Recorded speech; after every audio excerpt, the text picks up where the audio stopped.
Hello everyone, welcome back to my Facebook page. So আমি অনেকদিন inactive ছিলাম, so ভাবলাম যে কেননা আপনাদের সাথে আমার একটা ভিডিও শেয়ার করি, ব্লগই বলতে পারেন। বাট খুবই র্যান্ডম, কোনো প্ল্যান ছিল না। এটা হচ্ছে ঈদের একদিন আগের ভিডিও, মানে চাঁদ রাতের আগের দিন আমি একটু পার্লারে গিয়েছিলাম সেলফ প্যাম্পারের জন্য।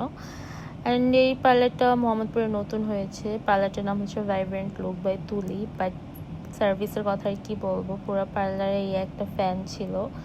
যেহেতু আমি আগেই প্যাকেজ নিয়ে ফেলেছি, সো এই গরমের মধ্যে কোনোভাবে একটু অ্যাডজাস্ট করতেছিলাম। বাট সার্ভিস খুব একটা ভালো ছিল না, আমি কাউকে রিকমেন্ড করব না কোনো রকম আর কি। বাট ইন্টেরিয়রটা খুবই সুন্দর, কিন্তু ওরা যেহেতু নিউ, মেবি একটা ভালো ফলাফল আসবে। বাট এখনও পার্লারটার অবস্থা অত ভালো না। যাই হোক, এরপর পার্লারে আমি আমার সার্ভিস কোনো রকম শেষ করে আমি বলছি যাবো, আর লাগবে না, আমি চলে যাব। মানে আমার ফেসিয়ালটা বাকি ছিল, আমি চলে আসছি। এরপর হচ্ছে আমরা আগ্রাতে গিয়েছিলাম ঈদের গ্রোসারি শপিংয়ের জন্য। আম্মু আগে থেকে ওইখানে ওয়েট করতেছিল। বাট রাস্তাঘাটগুলো এত সুন্দর করে সাজানো ছিল ঈদের জন্য, দেখতেই ভালো লাগতেছিল। রোডে অনেক বেশি লাইটিং ছিল। এরপর হচ্ছে এত মানুষ, আমি ভাবছি যে ঈদের জন্য মনে হয় ঢাকাতে মানুষই নাই। বাট পুরা রাস্তায়, আমরা কিছুক্ষণ জ্যামেও বসেছিলাম, রাস্তায় এত মানুষ, মানে একটু আলাদা ভাইবই লাগতেছিল যে ঈদ চলে আসছে। যে এই রাস্তার ভিডিওগুলো যখন আমি করতেছিলাম, তখন আমি বলতেছিলাম আমার বোনকে এত মানুষ।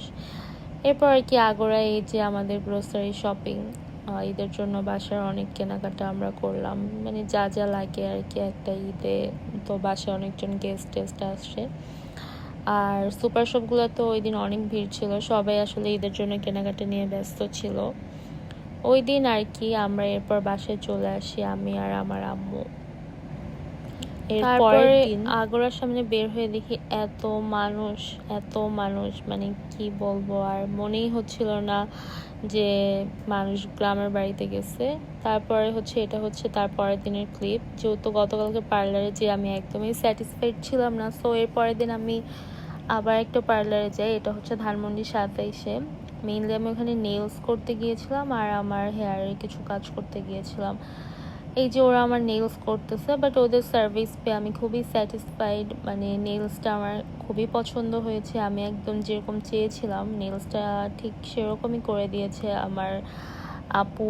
যে আমার কাজটা করতেছিল সেও খুব ফ্রেন্ডলি ছিল, আমরা অনেক গল্প করতেছিলাম আর আমি ক্লিপ নিচ্ছিলাম। আপনারা দেখতেই পাচ্ছেন যে সে খুব সুন্দর করে আমার নেলসগুলো পলিশ করে দিয়েছে, ইভেন ব্রাশ দিয়ে খুব সুন্দর করে করে দিয়েছে। মানে আমি খুবই স্যাটিসফাইড ছিলাম ওদের কাছ থেকে সার্ভিস নিয়ে। আর বারবার একটু পরপর আমি খালি আমার নেলস দেখতেছিলাম যে কি সুন্দর লাগতেছে আমার হাতটা। গতকালকের পার্লারের সার্ভিসটা তো খুবই জঘন্য ছিল, আমি আর কি বলবো। যাই হোক, ওই ওনার আপু আমাকে বলেছে যে তারা খুব শীঘ্রই মানে জিনিসগুলো ফিক্স করবে। আমিও বলেছি যে আপু এরকম হলে আপনি কীভাবে পার্লার চালাবেন। সো সে ইভেন আমাকে একটা বলেছে যে নেক্সট টাইম গেলে আমাকে একটা ফ্রি সার্ভিস দিবে, যদিও আমি যাব না নেক্সট টাইম আর, বিকজ আমার এক্সপিরিয়েন্স খুবই বাজে ছিল। এনিওয়েজ, তো এরপর আমি এই পার্লার থেকে আমার নেলসের কাজ করে আমি হচ্ছে নেক্সট সার্ভিসে চলে যাব আমার হেয়ারের জন্য। তো আমি এতক্ষণ লাগতেছিল নেলস করতে, প্রায় অলমোস্ট 2-3 ঘন্টা আমি মানে বসে এত বোর হচ্ছিলাম। আমি গান শুনতেছিলাম আর দেখতেছিলাম যে কিভাবে করে। যাই হোক, যে করে তারও মনে হয় অনেক ধৈর্যের ব্যাপার। এই নেলস করা খুবই খুবই সময় লাগে। যেসব আপুরা নেলস করো তারা তো জানোই যে একটা নেলস কমপ্লিট করতে কত বেশি টাইম লাগে। আমি একটু পরপর শুধু আমার নখগুলো দেখতেছিলাম। যাই হোক, এখন আমার নেলসের কাজ শেষ, তো এরপর আমি হেয়ারের সার্ভিসে বসে গেলাম। এখন আমার হেয়ারটা শ্যাম্পু করে আপু ওয়াশ করে দিয়েছে। ওয়াশ করার পর হচ্ছে আমার চুল কাটার পালা। আমি অনেক দিন পর হচ্ছে চুল একটা নতুন কাট দিয়েছি, অ্যান্ড আমার খুবই ভালো লেগেছে আমার নতুন হেয়ার কাটটা। যে আমার চুলটা কেটেছে সে আপুটা খুব প্রফেশনাল ছিল, সো সে খুব ভালো মতোই আমার চুলটাকে কেটে দিয়েছে। আমি খুবই স্যাটিসফাইড, কি বলবো। আর ওভারঅল আমি যদি ওদেরকে রেটিং করি 10/10। এরপর পার্লারের কাজ শেষ হতে হতে আমি ঘড়িতে তখন দেখলাম যে অলমোস্ট ইফতারের টাইম হয়ে গিয়েছে। তখন হচ্ছে চাঁদ রাত আর কি। মানে পরের দিনই ঈদ, সো পার্লারে অনেক ভিড় ছিল, যার কারণে অনেক লেট হয়ে গেছে। আর আমি ভাবতেছিলাম যে আমি ইফতারটা কি বাসে যে করতে পারবো, যেহেতু আজকে লাস্ট ইফতার। সো এটা ভাবতে ভাবতেই আমি অনেকক্ষণ ভাবলাম যে কি করা যায়, এখানে করব না বাসায় করব, কজ মেবি ইফতারের 5 মিনিট আগে আমার শেষ হবে, আমি যেটা বুঝলাম।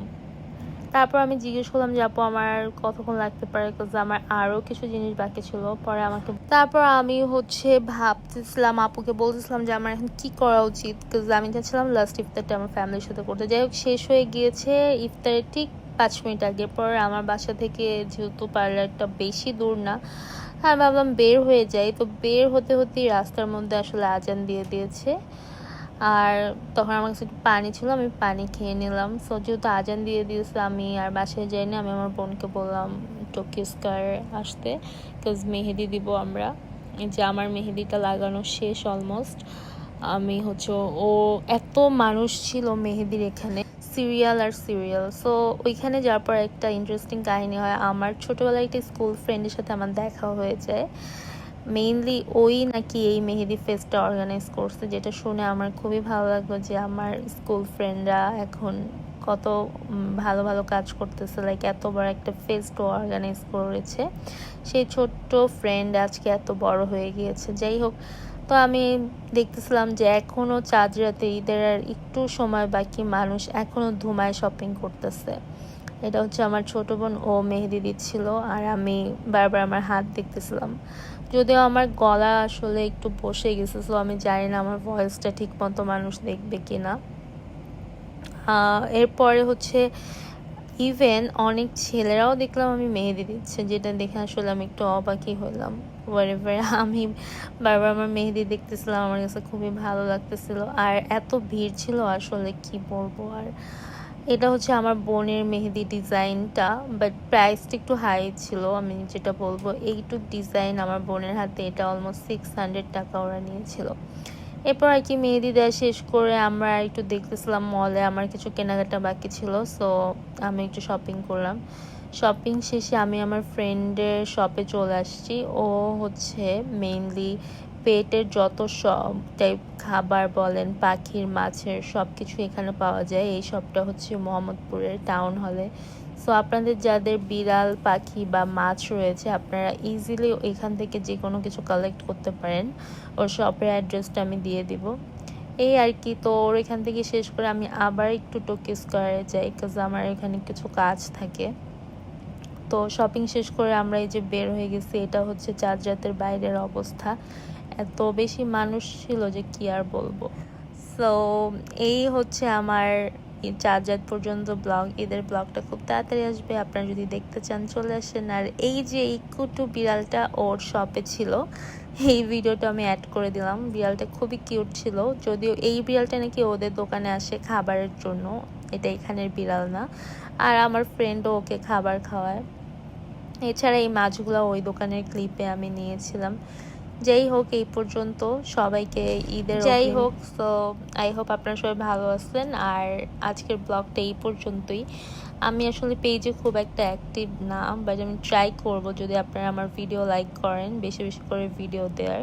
সবাই ভালো থাকবেন, সুস্থ থাকবেন। আর আশা করেছি সবার ঈদটা ভালোই গেছে, যদিও আমি খুব লেট করে ভিডিও আপলোড দিয়েছি। সো আজকে এই পর্যন্তই। আল্লাহ হাফেজ।